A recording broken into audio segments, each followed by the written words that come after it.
Hi everyone, welcome back to my channel, and for today's video we're going to discuss about oral approach or situational language teaching. So, situational approach, it is an approach developed by British applied linguists between the 1930s and the 1960s. So, the definition of the situational approach or oral approach is based on a structural view of language, speech, structures, and a focus on a set of basic vocabulary items are seen as the basis of language teaching. What distinguishes the situational language teaching approach is its emphasis on the presentation of structures in situations. So, the structures are presented in situations where the speakers need to do something or get something done. So just like for examples, greeting someone, requesting something, or asking someone for a directions. Okay, so situational language teaching is characterized by two major features, which is the vocabulary and the grammar. First is vocabulary. So focus on both vocabulary and reading. Excuse me. And reading is the most salient trait of SLT. In fact, mastery of a set of high-frequency vocabulary items is believed to lead to good reading skills. So vocabulary is the focus of this approach, as what I've read. And we believe that the more words we know, the better we understand the text that we are reading. That it will lead us to good reading skills, right? And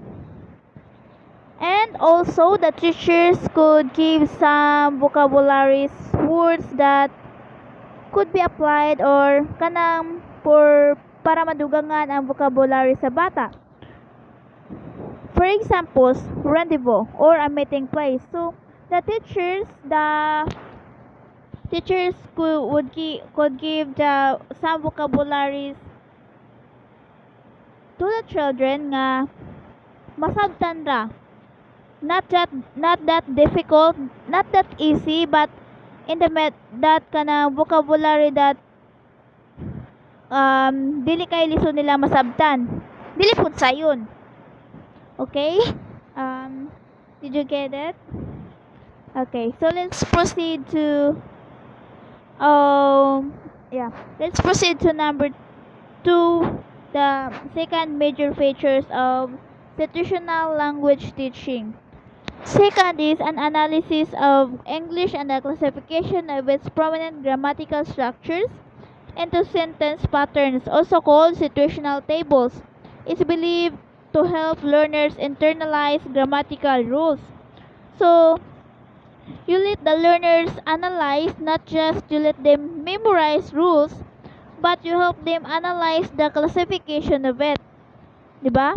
You help them analyze the classification of its grammatical structures that they could internalize these rules in grammar. So therefore, it will be permanent. It will be permanent in their learning.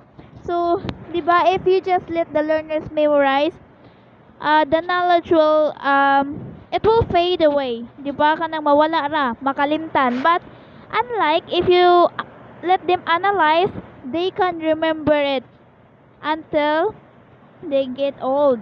Diba? Antod magdako sila, they will remember. They will understand because you just not let them memorize, but you let them understand, analyze. Okay? So, since it is structured, so the grammar is included. And the good of this one is that the learners or the students will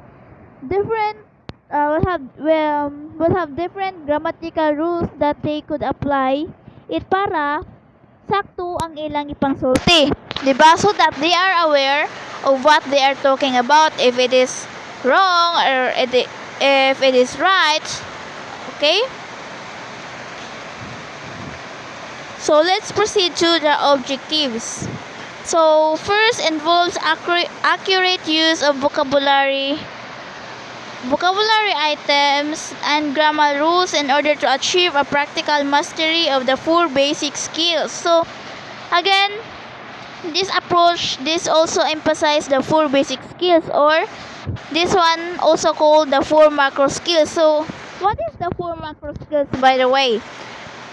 Okay, the listening, the speaking, reading, and writing. So learners must be able to produce accurate pronunciation and use of grammar.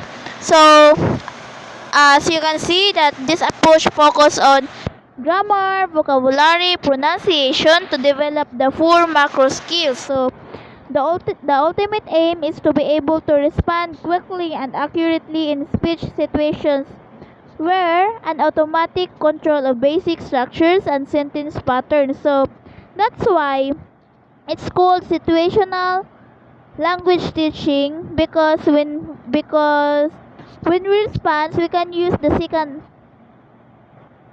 yeah. So when we use when we respond we can use the second language we learn. So what is the second language? It is the English.